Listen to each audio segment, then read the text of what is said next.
That area over there with the signs, they don't even show a picture of this building. They show the stock exchange and the bowl, everything, including the Statue of Liberty, but the Fed's not mentioned. Single person that turned on the news and heard this bullshit who should have believed it. I mean, this is ridiculous. What if you saw on the Discovery around, like, you know, the Learning Channel, it's like, you know, it's like the new breakthrough discovery, it's going to be the whole documentary on it, 2 + 2 = 60, you know? I mean, you know, people would be like, Stephen Hawking came up with it? You know, oh man, that's gonna be real interesting. You know, I mean, this is fucking outrageous. I mean, it's self-evident. This kid is just a useful idiot at worst, a useful idiot. You know, all right, best a useful idiot. At worst, he was just the roommate who was told, hey, can you bring my cell phone over on your way to whatever? I left it at home, and then, oh yeah, sure. And then all of a sudden, you know, the SWAT team is, pinning him down and be like, yeah, it's the detonator. What do you mean? You know, like, it could have been as simple as that, but. I look at it this way. If what we were told in the official story is that he was writing messages about jihad all over the internet and they were tracking him for 3 months, the FBI, then they helped pass a bomb to him and he was making a confession tape to, you know, either be a martyr or, you know, a hero. Wouldn't that be enough evidence to go to a judge and possibly get a warrant to search his apartment and arrest him before he committed mass murder? I mean, he's committing conspiracy to mass murder people. That would be enough evidence in my book to go convict somebody. So why'd they wait till this was to the point where he had the bomb outside the building? Apparently he's putting the bomb together while he's heading here. That doesn't make any sense to me. To me, I look at it this way. The news report was not a news report. It was an advertisement, and it was a request for federal funding for the FBI. And it was also set up to promote the idea that people opposed to the Federal Reserve or any issue within the Patriot movement are now linked with Al-Qaeda.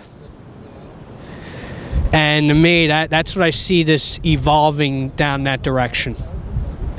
Okay, for years I have seen this statue of George Washington. It's right across from the stock exchange on the other side of the street as the Morgan Bank headquarters, I guess it was. It's now Halloween City. And 2 blocks from the Federal Reserve, and if you notice something about this statue, it appears as if George Washington has a cunt. If you see right there, there is a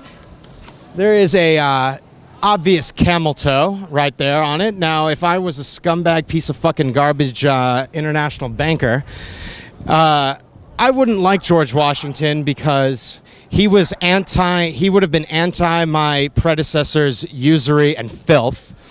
And so if I were one of these scumbag motherfucking pieces of shit, I was erecting a statue of George Washington, the person who stood up and temporarily won independence from my predecessor's fucking garbage and scheming and whatnot. I would throw on a big cunt on the statue, and I'm sorry, vagina. There's an obvious camel toe on there, and you know, I pointed this out to my dad, and his reaction was, "John, you're sick. You are really sick in the head." And I said, "Look at it," and he's like, "It's a fold."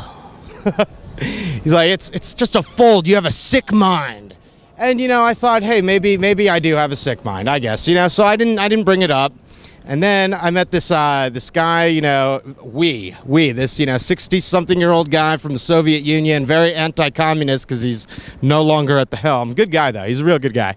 He pointed it out, and then he's like, a fold? What are you talking about? It's a pussy. Look where you're standing right now. There's a statue of George Washington with a pussy. It's not a fold, you know. And, you know, I thought, you know, it is a pussy. It is an obvious pussy. So, you know, we're just going to show it to everyone, part of our little tour. And if you zoom in right there, that is not a fold in the pants. Look, I mean, it is another one of these things where it's just appalling that no one notices it.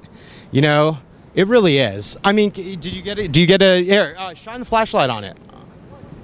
Shine the flashlight on it so we can get you know. At first, I thought it might be harder to see at night, but like if you're right here, look at that. Look at that. That is a fucking camel toe right there. No bullshit. Walk around, and shine the flashlight and get different angles of it. Okay. All right. Now do it without the light. Turn off the light for a second. Okay, now look at, I mean, it's an apparent camel toe on George Washington. When the revolution's over, we'll have one of, I guess, Amschel Rothschild, one of those scumbags. And we'll have one with a strap-on dildo on his forehead. And everyone will say that it's, you know, everyone will say it was a mold or a mole or something. I don't know, you know. Or maybe we'll just say, hey, it's, you know, it's strap-on dildo on his forehead, you know, just like they put a cunt on George Washington. Moving on now. We're not following you guys. But if you want to be part of the guided tour where we talk about how this is a private bank and that the Rockefeller family established it and that it's not really a government agency, you could come along for the tour.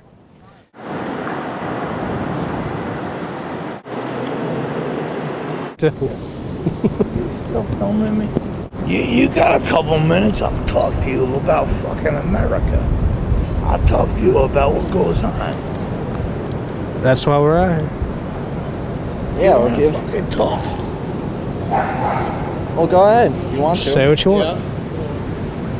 If you want to, here's your soapbox. If you want to say something, say it. We're here. What are you going to talk about?